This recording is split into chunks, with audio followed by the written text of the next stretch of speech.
Bread education complex की तरफ से आज आप लोगों का इंग्लिश लैंग्वेज के क्लास में स्वागत है। इंग्लिश लैंग्वेज जो कि आज हम लोगों की ज़रूरत बन गई है, किस फील्ड में इसकी ज़रूरत नहीं है ये कहने की कोई आवश्यकता नहीं है।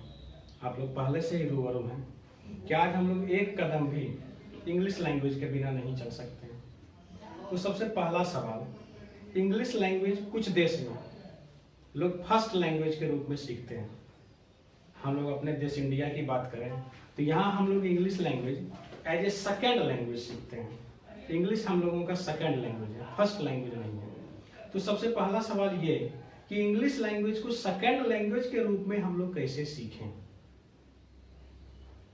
इंग्लिश लैंग्वेज को सीखने के लिए हम लोग कुछ बुक्स की मदद ले सकते हैं, कुछ रिसोर्स पर्सन्स की मदद ले सकते हैं। ढेर सारे आज की तारीख में 21वीं शताब्दी में ढेर सारे रिसोर्सेस हैं जिसकी सहायता हम लोग ले सकते हैं। फिर भी इंटरेक्शन का एक अपना अलग योगदान है। आज मैं आपको ये रूबरू कराऊंगा कि इंग्लिश लैंग्वेज सीखे कैसे, हाउ, व्हाट से ज्यादा हाउ पे फोकस करने की आवश्यकता है। क्या सीखें, इससे ज्यादा आवश्यकता इस बात की है कि उसको कैसे सीखें। इंग्लिश लैंग्वेज को सीखने के लिए बेसिकली ढेर सारे स्ट्रक्चर्स हैं, ग्रामर बुक्स हैं, कुछ ग्रामेटिकल चैप्टर्स हैं, कुछ वोकैबुलरी है, कुछ वर्ड्स हैं। How to pronounce any word, किसी वर्ड को हम कैसे प्रोनाउंस करें, ढेर सारी चीजें हैं। ये सारे लोगों को पता है और सब लोग अपनी तरफ से कुछ ना कुछ प्रयास कर ही रहे हैं, लेकिन अपने लक्ष्य, अपने एम को सब नहीं पा रहे हैं। मैं भी आज के क्लास में ये दावा नहीं करता हूं कि मुझे इंग्लिश बहुत ही अच्छे से आती है, मैं भी सीख रहा हूं। और मैंने अपने जर्नी में, अपनी यात्रा में जो कुछ भी सीखा, जो मैं सीख रहा हूं, वो मैं आप लोगों से इंटरेक्ट करना चाहता हूं, ताकि आपको भी लगे कि नहीं, इस तरह से कुछ हासिल किया जा सकता है। आज की तारीख में भी मैं सीख ही रहा हूँ। जैसे आप एक लर्नर हैं, वैसे मैं भी एक लर्नर हूँ। मैं ये नहीं कहता हूँ कि मैं इंग्लिश लैंग्वेज का टीचर हूँ, मैं इंग्लिश लैंग्वेज का एक छात्र हूँ, विद्यार्थी हूँ। और मैंने अपनी यात्रा कैसे पूरी की और कैसे कर रहा हूँ, कैसे उस पर चल रहा हूँ, बस उसी से रूबरू कराने का मकसद ये है कि आज मैं आपके साथ इस डिजिटल प्लेटफॉर्म पे ब्रेट एजुकेशन कॉम्प्लेक्स की तरफ से उपस्थित हूँ। किसी भी लैंग्वेज को सीखने के लिए, चाहे वो इंग्लिश लैंग्वेज हो या कोई भी लैंग्वेज हो, सबसे पहला आपका स्ट्रक्चर, यानी उसमें सेंटेंस, वाक्य की बनावट। आप हिंदी लैंग्वेज हम लोगों का फर्स्ट लैंग्वेज है, तो फर्स्ट लैंग्वेज को अगर हम अपने बेस पे रखें कि उसको हम कैसे सीख रहे हैं और उसी पे हम लोग अपना जो एडिफिस, अपना बिल्डिंग बनाएंगे इंग्लिश लैंग्वेज को, तो वो ज्यादा अच्छा रहेगा और समझ में आएगा। इंग्लिश लैंग्वेज में आप सेंटेंस का उपयोग करते हैं, वाक्य बनाते हैं, तो उसकी बनावट आप करते हैं। वही काम हम लोगों को इंग्लिश लैंग्वेज में करना है, स्ट्रक्चर सीखना है, बनावट सीखना है। फिर उसके बाद कुछ वर्ड्स की जानकारी आपको होनी चाहिए, कुछ वोकैबुलरी आपको आना चाहिए, और उसके बाद आपको प्रोनाउंसिएशन आना चाहिए। How to pronounce any word, कैसे हम वर्ड को प्रोनाउंस करें। तो अगर हम लोग इंग्लिश लैंग्वेज की ही बात करें तो हम लोग अभी जिस स्टेज में हैं, कुछ ना कुछ तो आ ही रहा है। कुछ वाक्य की बनावट भी आ रही है, कुछ वोकैबुलरी, कुछ वर्ड का भी स्टॉक है, और कुछ हम लोग प्रोनाउंस भी वर्ड को करते हैं, प्रोनाउंसिएशन भी कुछ हद तक हमारी अच्छी है, पर धीरे धीरे ये प्रैक्टिस का सवाल है। स्ट्रक्चर को सीखने के लिए एक पैटर्न से गुजरना पड़ता है। जैसे आप इस तरह से समझें कि इंग्लिश लैंग्वेज को अगर एक फैमिली कहें जिसमें स्ट्रक्चर है, वोकैबुलरी है, प्रोनाउंसिएशन है, अगर आप अपने आम जीवन में किसी भी फैमिली के साथ टच में होना चाहते हैं तो सबसे पहला कदम हम यही उठाते हैं कि उनके मेंबर्स, उनके सदस्य से हम रूबरू हों। जब आप एक सदस्य से रूबरू हो जाते हैं तो वही सदस्य आपको दूसरों से रूबरू करा देता है, और इस तरह से आपका पूरा ग्रिप उस फैमिली पे हो जाता है। बस उसी तरह से हम लोग इस इंग्लिश लैंग्वेज पे भी कमांड कर सकते हैं, और एक प्रयास तो उस दिशा में कर ही सकते हैं। और एक सही प्रयास, आधा काम सफल है, इस तरह हम लोगों को इंगित करता है। हम लोग एक एक करके तीनों सेक्शन पे काम करेंगे। फिलहाल हम लोग काम करेंगे स्ट्रक्चर सेक्शन पे। तो आज की क्लास को हम लोग स्ट्रक्चर सेक्शन से स्टार्ट करते हैं। जब ये सेक्शन हमारा कंप्लीट हो जाएगा फिर हम आपके साथ इस सेक्शन पे भी आएंगे और फिर इस सेक्शन पे भी आएंगे। तो सबसे पहला सवाल कि ये जो हमारा स्ट्रक्चर सेक्शन है ये है क्या, इस पे हम लोग कैसे कमांड करेंगे। तो स्ट्रक्चर में हम ये जानेंगे कि इंग्लिश का जो हमारा सेंटेंस है उसकी बनावट कैसी होनी चाहिए। अगर आप दिस इज ए बुक लिखते हैं, छोटा सा सेंटेंस मैं आपको बोलूं, दिस इज ए बुक लिखते हैं तो आप दिस लिखते हैं, उसके बगल में इज लिखते हैं, फिर ए लिखते हैं, फिर बुक लिखते हैं। तो ये एक सेंटेंस की बनावट, ये एक स्ट्रक्चर है, एक पैटर्न है जिसको कि आप फॉलो करते हैं। दिस के बगल में इज ही क्यों लगा, आर क्यों नहीं लगा, फिर उसके बगल में आप ए लगाएं, फिर आप उसके बगल में बुक लगाएं। तो ये किसी ना किसी खास पैटर्न को फॉलो करता है, जो कि हर एक लैंग्वेज का अपना अपना अलग होता है। अगर आप संस्कृत लैंग्वेज का कहें तो अलग होता है, इंग्लिश लैंग्वेज का अगर आप कहें, कुछ ना कुछ आपको पता ही होगा पहले से कि आप सीखते होंगे स्ट्रक्चर में, पहले आप सब्जेक्ट लिखिए, फिर आप वर्ब लिखिए, फिर ऑब्जेक्ट लिखिए, तो ढेर सारी बातें होती है। तो इस पैटर्न को हम कैसे बनाएं, इससे पहले ये जानकारी बहुत जरूरी है कि उस पैटर्न में जितने भी पार्ट्स हैं, जिन जिन की मदद हम लेंगे वो है क्या, उसके बारे में तो पता लगा लें। जैसे हम एक बिल्डिंग जब तैयार करते हैं तो उसमें ईंट की आवश्यकता होती है, सीमेंट की आवश्यकता होती है, बालू की आवश्यकता होती है। इसको एक पैटर्न पे हम जोड़ते हैं तो हमारा बिल्डिंग तैयार होता है। तो उस पैटर्न पे जोड़ने से पहले ये तो आवश्यक है कि हम पहचान तो ले कि ईंट होता कैसा, सीमेंट होता कैसा।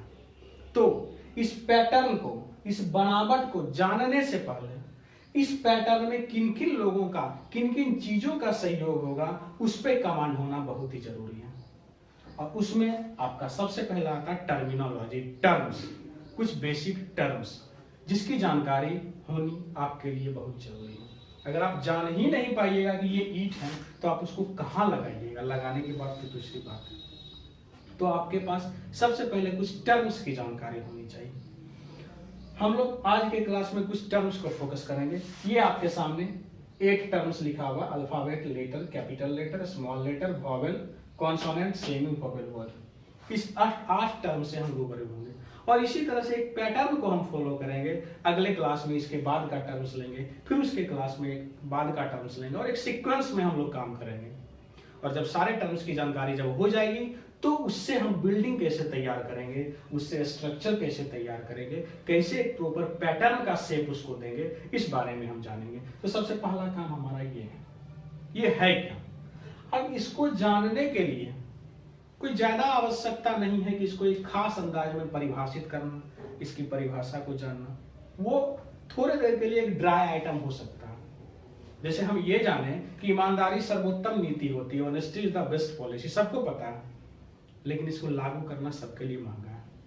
जस्ट उसी तरह अगर हम जान जाइए अल्फाबेट क्या है, लेटर क्या है, वॉवेल क्या है, लेकिन पता ही नहीं चले कि इसका यूज हम कैसे अपने स्ट्रक्चर को बनाने में कैसे करें, कैसे एक पैटर्न देने में करें, तो ये एक जरूरी है।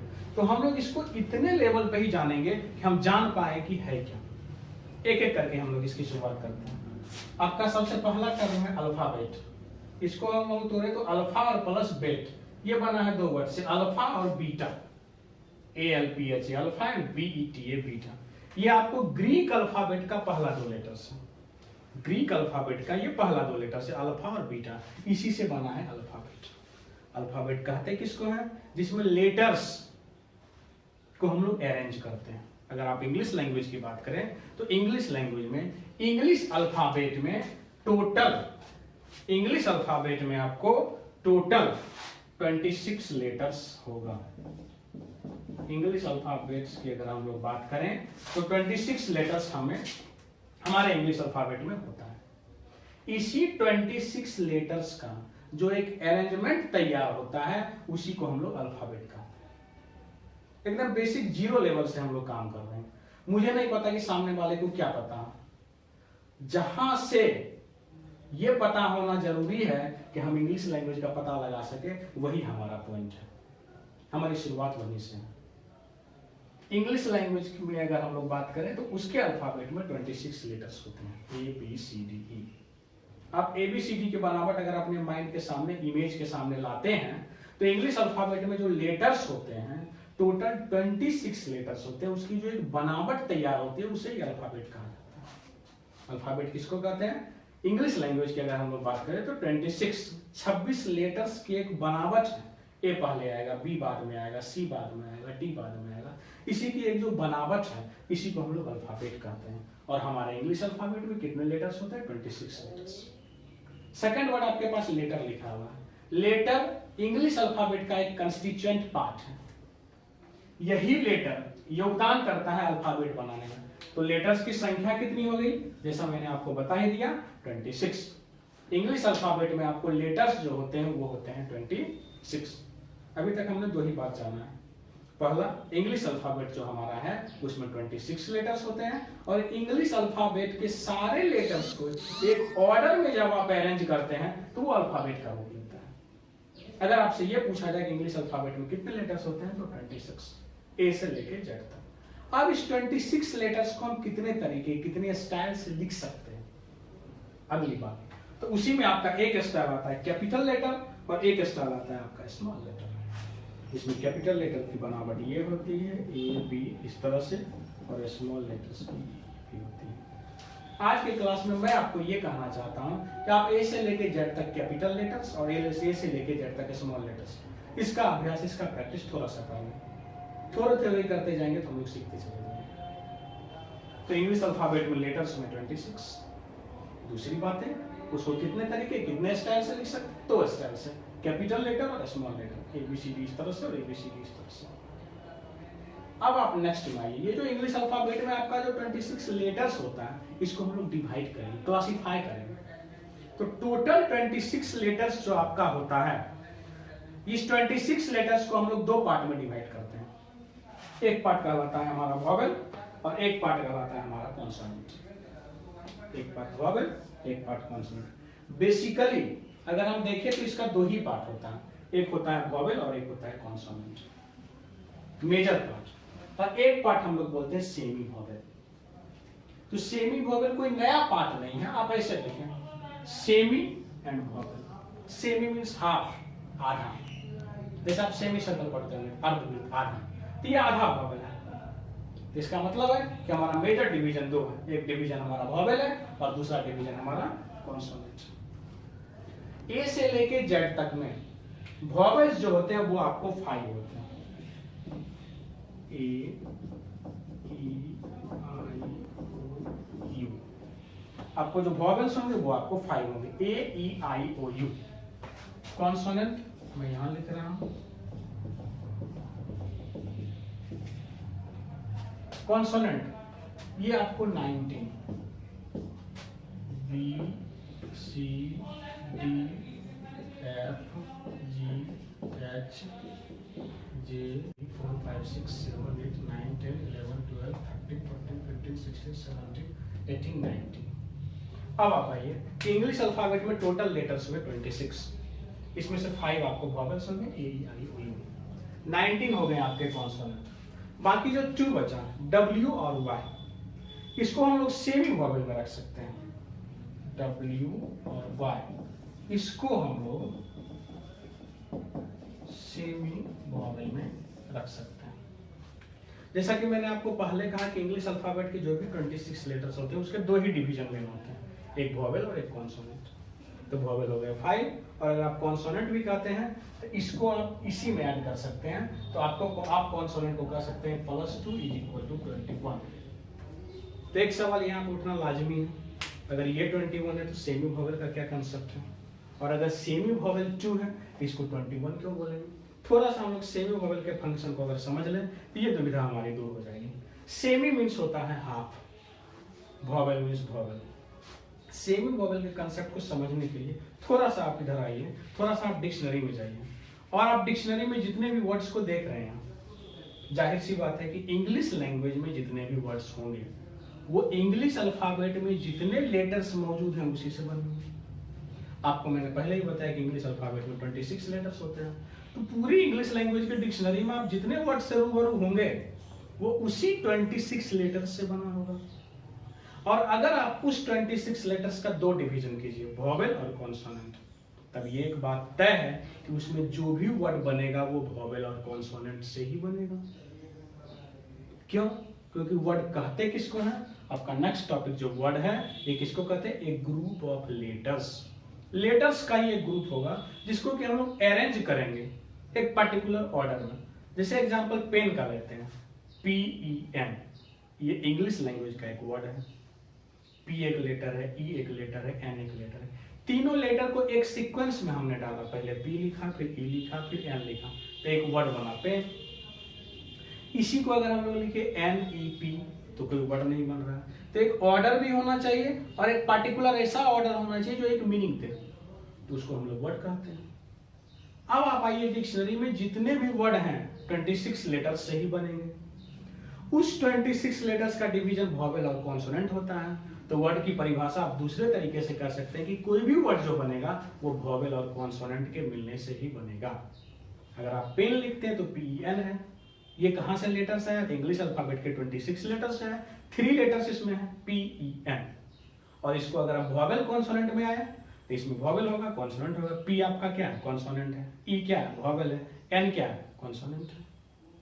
तो एक बात तय हो गया कि कोई भी वर्ड बनेगा तो वो वॉवेल और कॉन्सोनेंट से ही बनेगा। अब आप आइए, दो वर्ड को अगर आप छोड़ देते हैं, आई जिसका कि मतलब मैं होता है, ये एक ही लेटर का वर्ड है।